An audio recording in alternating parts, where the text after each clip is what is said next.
Hello दोस्तों, insight area में आप सभी का बहुत बहुत स्वागत है। दोस्तों, आज के इस वीडियो में हम वैद्युत द्विध्रुव के कारण किसी बिंदु पर वैद्युत क्षेत्र की तीव्रता दो केसेस में निकाली जाती है। एक होता है एक्सियल पॉइंट, ठीक है, यानी कि अक्षीय स्थिति, और दूसरा होता है निरक्षीय स्थिति, ठीक है, यानी कि इक्विलैटरल पॉइंट। तो इन दोनों स्थितियों में जो है वैद्युत क्षेत्र की तीव्रता कितनी होगी, वैद्युत द्विध्रुव क्या है, ठीक है, यानी कि डायपोल मोमेंट क्या है। तो इन सभी चीज़ों के बारे में आज की इस वीडियो में काफ़ी डिटेल में डिस्कस किया जाएगा। और इससे पहले की वीडियो की अगर हम बात करें तो इससे पहले जो है इलेक्ट्रिक फील्ड क्या होता है, ठीक है, किसी भी चार्ज की वजह से किसी फिक्स पॉइंट पर कोई गिवन डिस्टेंस आर है, वहाँ पर इलेक्ट्रिक फील्ड कितना होगा, ये सारी चीज़ें जो है हमने कैलकुलेट किया। और लास्ट में आप लोगों के लिए हमने एक क्वेश्चन भी दिया था, ठीक है। तो किसी भी बच्चे का कोई भी डाउट आस्किंग जो है कमेंट्स नहीं है, यानी इसका मतलब ये है कि सभी लोग जो है उस क्वेश्चन को सॉल्व कर लिए हैं और सभी लोगों का आंसर भी आ चुका है, ठीक है। मैं यही मान के चल रहा हूँ क्योंकि किसी के भी जो है डाउट नहीं आए हुए हैं। तो चलिए, अच्छी बात है। इसी तरीके से जो भी क्वेश्चन आपको दिए जाएँ आप उसको अच्छी तरीके से प्रैक्टिस करते रहिए। हालांकि अब जो है हम आपको पूरा डेरिवेशन ना बता के सीधे फार्मूला क्या है और इसका यूज कैसे किया जाएगा वो सारी चीज़ें थोड़ा फास्ट जो है चलते हैं, ठीक है। चलिए बात करते हैं सबसे पहले इलेक्ट्रिक डायपोल यानी कि वैद्युत द्विध्रुव। ये क्या है? वैद्युत द्विध्रुव यानी कि इलेक्ट्रिक डायपोल।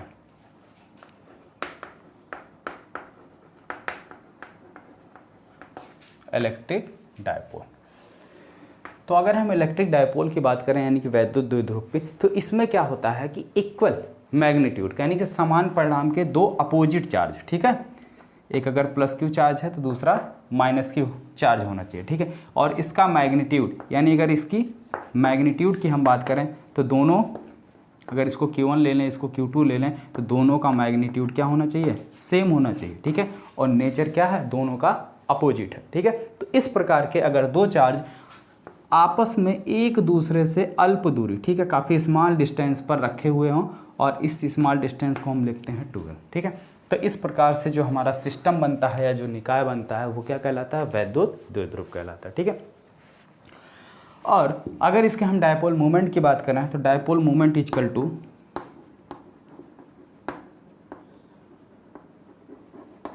यानी कि वैद्युत द्विध्रुव आघूर्ण, जिसे हिंदी में बोला जाता है वैद्युत द्विध्रुव आघूर्ण, ठीक है। तो अगर इसकी हम बात करें तो वैद्युत द्विध्रुव आघूर्ण इसको डिनोट करते हैं P से। P इक्वल टू क्या होता है? दोनों जो हमारे दोनों चार्ज हैं या दोनों आवेश है, दोनों चार्जों में से किसी एक का मैग्नीट्यूड यानी कि Q इंटू इनके बीच की डिस्टेंस। इनके बीच की डिस्टेंस कितनी है? 2l। कितनी है? 2l। तो P इक्वल टू कितना हो गया?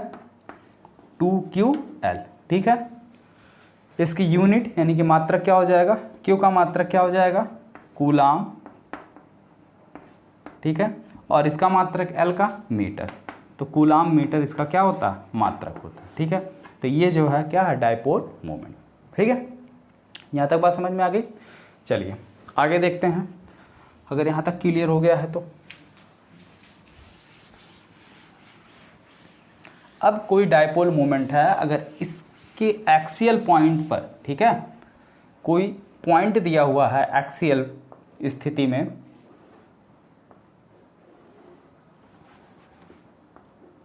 ठीक, ये डायपोल है, इसके सेंटर पॉइंट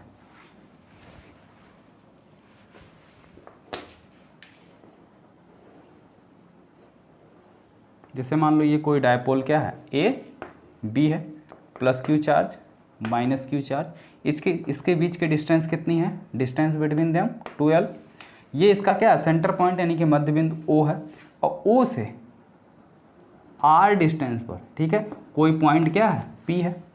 यहाँ से इसकी डिस्टेंस कितनी है? R। कितनी है? Small r। अब इस पॉइंट पर हमें क्या निकालना? इलेक्ट्रिक फील्ड इंटेंसिटी यानी कि वैद्युत क्षेत्र की तीव्रता निकालनी है। तो कितना होगा? ठीक, इंटर में अभी आप जस्ट इसको पढ़ कर आए हैं कि यहाँ पर जो वैद्युत क्षेत्र की तीव्रता निकल के आती है वो कितनी आएगी?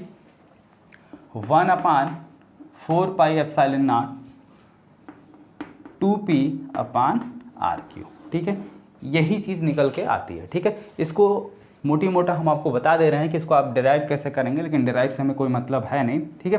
टोटल डिस्टेंस क्या होती है? 2l। तो ये सेंटर पॉइंट है तो इधर एल हो जाता है, इधर एल हो जाता है, ठीक है। अब हम क्या करते हैं, इस चार्ज की वजह से इस पॉइंट पर, यानी यहाँ से इसकी डिस्टेंस कितनी हो जाएगी, r माइनस एल, ठीक है, और यहाँ से इसकी डिस्टेंस कितनी हो जाती है, r प्लस एल, ठीक है।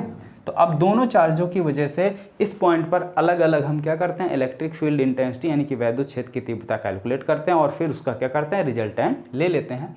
यही हमारा आंसर आता है, ठीक है। ये बात क्लियर हो गई। अब अगर हम दूसरे, ये पहली सिचुएशन है, अगर सेकंड सिचुएशन की बात करें, दूसरी स्थिति की, यानी कि जो इक्विलेटरल वाला पॉइंट होता है कुछ इस तरीके से होता है, ठीक है। ये जो है वैद्युत द्विध्रुव AB यानी कि इलेक्ट्रिक डायपोल है, plus Q charge minus Q charge, ठीक है। इसके सेंटर पर यहाँ पे इक्विलेटरल पॉइंट, यहाँ पे कोई पॉइंट P है जिसकी डिस्टेंस यहाँ से क्या है, R है। तो यहाँ पर अगर हमें इन दोनों चार्जों की वजह से क्या करना है, इलेक्ट्रिक फील्ड इंटेंसिटी निकालनी है, तो वो निकल कर आता है electric field intensity equal to 1/4πε0 P/r³, ठीक है। इसका हाफ आता है, इसका क्या होता है, हाफ आता है, ठीक है। और वो कैसे आता है, ये डिस्टेंस यहाँ से इसकी डिस्टेंस हमें मेजर करनी होती है, डिस्टेंस निकल के आती है r² + l², और वही डिस्टेंस ये भी आती है, ठीक है। अब इस चार्ज की वजह से यहाँ पे इलेक्ट्रिक फील्ड इंटेंसिटी कैलकुलेट कर लेंगे और इसकी वजह से यहाँ पे इलेक्ट्रिक फील्ड इंटेंसिटी कैलकुलेट कर लेंगे, फिर दोनों का रिजल्टेंट ले लेंगे, तो यही आंसर आ गया। इसकी यूनिट की अगर हम बात करें तो इसकी यूनिट क्या होती है, न्यूटन पर कूलम, ठीक है। तो इलेक्ट्रिक फील्ड वाला केस समझ में आया किसी भी डायपोल की वजह से। चलिए आगे देखते हैं। अगर हमारा कोई यूनिफॉर्म इलेक्ट्रिक फील्ड यानी एक समान वैद्युत क्षेत्र में एक समान वैद्युत क्षेत्र में द्विध्रुव पर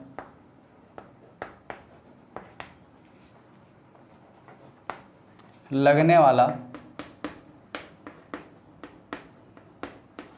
बल आघूर्ण,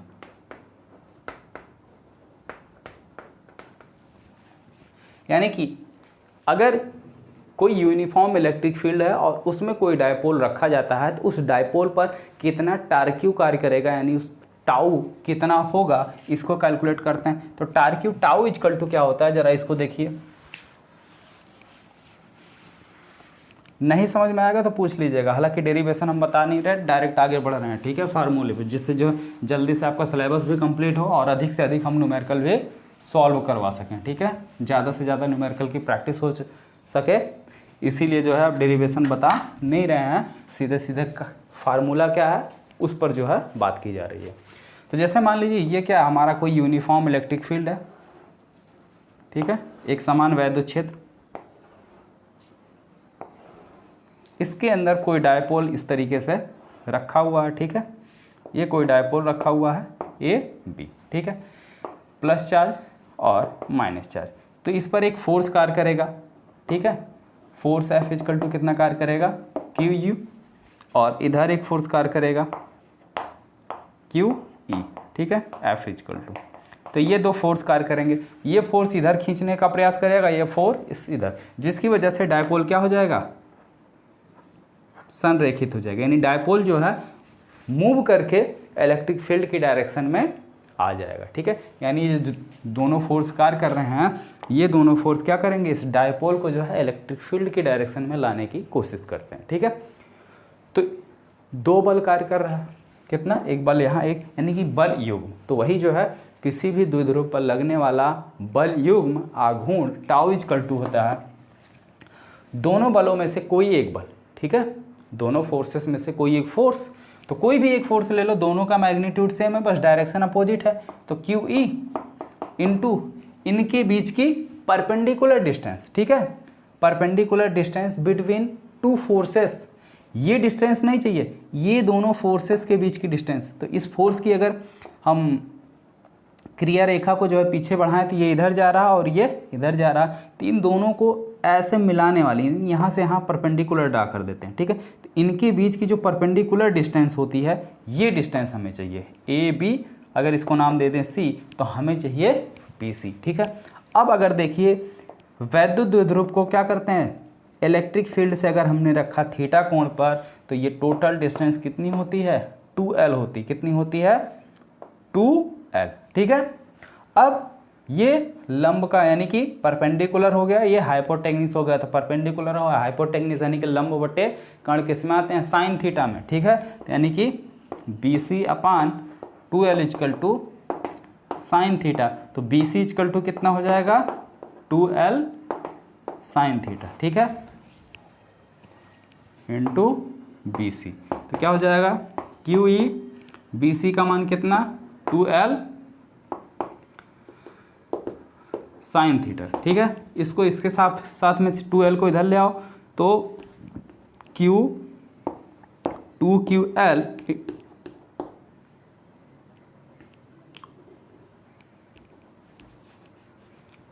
E साइन थीटा। ठीक है, और 2QL क्या होता है इलेक्ट्रिक डायपोल मोमेंट, यानी कि वैद्युत द्विध्रुव आघूर्ण। अभी भी जो स्टार्टिंग में ही इसको जो मैंने बताया था, तो इसकी जगह हम क्या लिख सकते हैं P, ये हो गया E साइन थीटा। अब साइन थीटा किस में आते हैं वेक्टर प्रोडक्ट, तो vector E cross vector P cross vector E, तो लगने वाला बलयुग्म आघूर्ण टाउ इजकल टू ये फार्मूला, और इसका जो यूनिट होगा यानी कि मात्रक होगा वो क्या हो जाएगा न्यूटन मीटर। क्या होगा न्यूटन मीटर। ठीक है, यहाँ तक बात बिल्कुल समझ में आ गई। चलिए आगे बढ़ते हैं अगले टॉपिक की तरफ, इलेक्ट्रिक फ्लक्स यानी कि वैद्युत फ्लक्स क्या चीज़ है।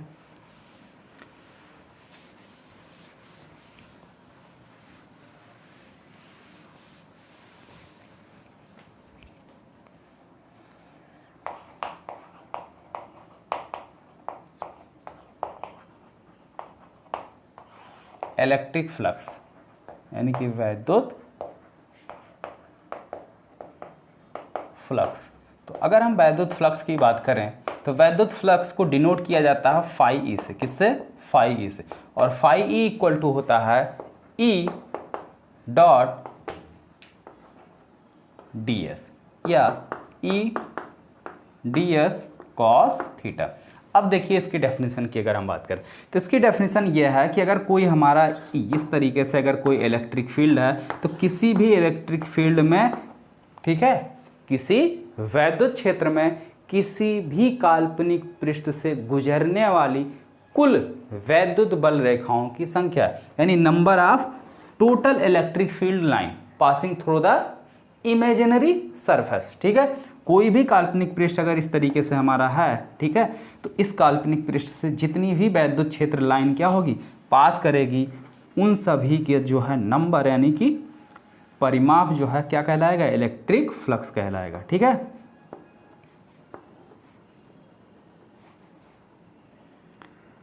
ये हो गया हमारा सूक्ष्म क्षेत्रफल, क्या हो गया ये सूक्ष्म क्षेत्रफल ds हो गया, और ये टोटल एरिया जो है क्या है s। ठीक है, इसका जो है यूनिट वेक्टर यानी कि ds इस डायरेक्शन में कार्य करेगा, और ये इलेक्ट्रिक फील्ड लाइन इस डायरेक्शन में कार्य कर रही है, तो इसके बीच में जो एंगल बनता है वो थीटा होता है, यही थीटा है। ठीक है, तो यानी इस सरफेस से जितनी भी इलेक्ट्रिक फील्ड लाइन जो है पास कर रही हैं, यानी कि वैद्युत क्षेत्र रेखाएं पास कर रहे हैं, उन सभी की संख्या को हम क्या कहते हैं वैद्युत फ्लक्स कहते हैं, और इसको डिनोट करते हैं फाई ई से। बात बिल्कुल सिंपल और क्लियर, यहाँ तक बिल्कुल स्पष्ट समझ में आ गया।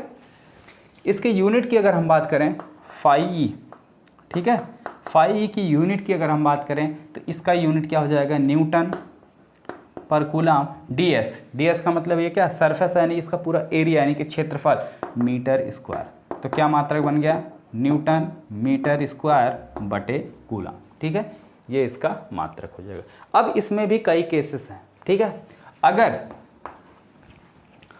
इसको हम क्या करें सरफेस को जो है इलेक्ट्रिक फील्ड से परपेंडिकुलर रखते हैं, तब ऐसे केस में यानी ऐसे रखते हैं तो ये इस डायरेक्शन में यानी थीटा जो है 0 होगा। जब थीटा 0 हो, केस फर्स्ट, जब थीटा बराबर 0, तो cos 0 की वैल्यू क्या होती है 1, तो ऐसी कंडीशन में फाई ई जो है वो क्या आ जाएगा मैक्सिमम आएगा। ठीक है, इक्वल टू कितना आ जाएगा ई डी एस।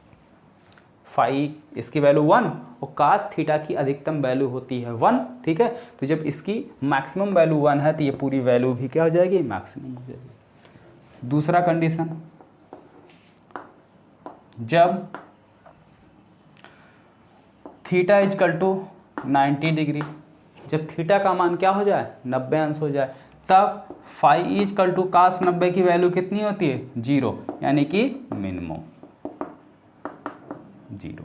ठीक है, वहीं पे अगर थीटा की वैल्यू हम क्या कर दें, थीटा इजकल टू 180 कर दें, तो फाई इजकल टू कितना आ जाएगा माइनस ई डी एस। ठीक है, 270 कर देंगे फिर 0, फिर 360 कर देंगे तो फिर मैक्सिमम। ठीक है, तो इस तरीके से अगर आप थीटा की वैल्यू बदलते जाएंगे तो फाई ई का मान क्या हो जाएगा, बदलता जाएगा। ठीक है, फाई ई का मान क्या हो जाएगा, बदलता जाएगा। ठीक है, बात समझ में आ गई। चलिए यहाँ तक बात एकदम क्लियर हो गई। तो अब बात करते हैं गॉस की प्रमेय की, यानी कि गॉस थ्योरम। गॉस थ्योरम क्या है, ठीक है। तो गॉस थ्योरम की अगर हम बात करें तो उसका सिंपल सा स्टेटमेंट है कि कोई भी बंद पृष्ठ है, ठीक है, किसी भी बंद पृष्ठ से संबद्ध कुल वैद्युत फ्लक्स यानी कि इलेक्ट्रिक फ्लक्स का मान उस पृष्ठ से संबद्ध कुल आवेश का 1/ε0 गुना होता है। ठीक है, यानी गॉस का जो स्टेटमेंट है, यानी गॉस थ्योरम जो है उसका सीधे सीधे स्टेटमेंट पे आते हैं। ठीक है, मैथमेटिकल स्टेटमेंट क्या कहता है कि किसी भी, अगर मान लीजिए ये हमारा कोई पृष्ठ है, सरफेस है, इसमें उपस्थित आवेश क्यू है, तो इससे पास करने वाला total electric flux phi E equal to हो जाएगा क्यू यानी टोटल चार्ज अपान ε0, जहाँ पे ε0 क्या है, वो क्या है, निर्वात की वैद्युतशीलता यानी परमेबिलिटी है। ठीक है, ये क्या है, निर्वात की वैद्युतशीलता।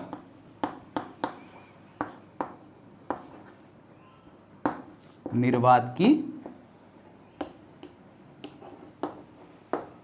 वैद्युतशीलता, ठीक है, इलेक्ट्रिक परमेबिलिटी। ठीक है, और ये क्या है, टोटल चार्ज यानी कि कुल आवेश। ठीक है, तो ये जो है गॉस का थ्योरम है और ये इसका क्या है, स्टेटमेंट है। ठीक है, अब इन्हीं गॉस के थ्योरम पे जो है उसके कुछ एप्लीकेशंस है, कुछ ऐसे, जिससे अगर कोई हमारा एक समान जो है अनंत लंबाई का, ठीक है, इनफाइनाइट लेंथ की अगर कोई तार है, तो उसकी वजह से किसी बिंदु पर वैद्युत क्षेत्र की तीव्रता अगर आपको कैलकुलेट करनी है तो कैसे कैलकुलेट करेंगे, गॉस की थ्योरम का अगर यूज करेंगे तो काफ़ी ईजी हो जाता है। ठीक है, अगर कोई खोखला गोला है तो उसका कैसे निकालेंगे, इन सारी चीज़ों के बारे में कल के वीडियो में डिस्कस किया जाएगा। कल जो है ये चैप्टर यानी पहला चैप्टर आपका इलेक्ट्रोस्टैटिक में जो पहला चैप्टर है वैद्युत आवेश तथा क्षेत्र, ये आपका कंप्लीट हो जाएगा। ठीक है, और कल ही जो है इसके कुछ न्यूमेरिकल भी आपको सॉल्व करवाए जाएंगे। ठीक है, तो आज के लिए सिर्फ इतना ही, मिलते हैं फिर नेक्स्ट वीडियो में। और इससे पहले कि अगर आपने चैनल को सब्सक्राइब नहीं किया हो तो चैनल को सब्सक्राइब करके बेल आइकन बटन हिट कर लें, जिससे हमारी आने वाली हर एक नई वीडियो का नोटिफिकेशन आपको मिलता रहे। Okay student.